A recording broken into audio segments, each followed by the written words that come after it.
Good evening, electrician. Ngayong araw ay doon nga pala tayo sa panel board na nababasa ng tubig. So ayan, nagpagawa tayo dyan ng enclosure. Doon nga pala yan sa Sony Marketing sa may Legazpi. At syempre dahil sa nagbiyahe tayo at nagpapansin sa atin si Mayon, ipapakita natin sa inyo yan. Yan o, napakapogi. Kaya dayuhin nyo na yan si Mayon, dito lang yan sa Albay.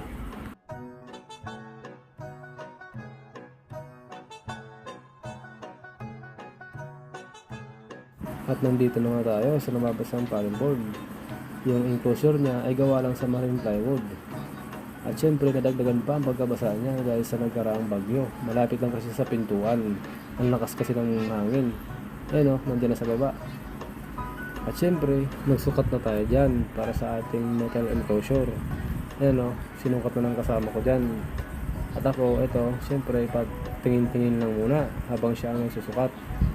Isa din nga pala siyang veteranong electrician. At i-follow nyo nga pala siya sa kanyang Facebook page. Ang kanyang Facebook page ay Puloy ang pangalan. Ito na nga, ako na lang muna tagahawak ngayon kasi syempre tayo yung medyo persado. Yan o, sinukat na nga niya. At syempre dahil sa okay na yan, pwede ko nang galawin yan. Pinabuksan ko na yung mga panel.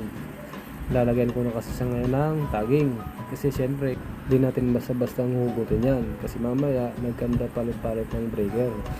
Baka masunog lalo. So ayan na nga, pinaglagyan ko na muna ng tape para pagsamahin muna ang ating mga wire. At maya-maya yan, ay nilagyan ko na rin ng tagging. Nilagyan ko na lang ng numbering yan para mas madaling matandaan. So ayan na nga, nilagyan ko na yan ng masking tape.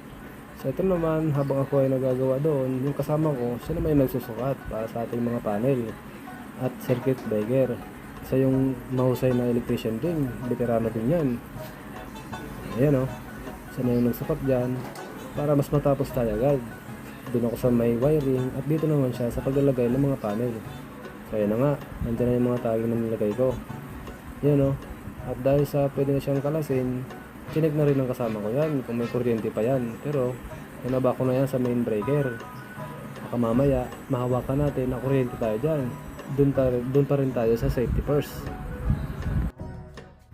At dito nga, meron na tayong nakitang tubig. Nandiyan yan sa loob ng circuit breaker. Yan yung sinasabi ng may-ari na napapasok ng tubig. Kaya kailangan nating ayusin yan. Buti na lang din pala, mahahaba yung kanyang wire. Hindi na kailangan natin magdugtong kasi syempre bawal na bawal yun. At eto na nga, pinag-aayos na ng kasama ko yung mga main line. Yun o, tapos na pala, ang bilis na. Kaya ito ngayon, baka sakaling mapasok din ulit siya ng tubig, hindi na siya mapupunta dito sa may circuit breaker. Kung papasukin man siya ng tubig, doon na siya lulusot sa may ilalim. Maraming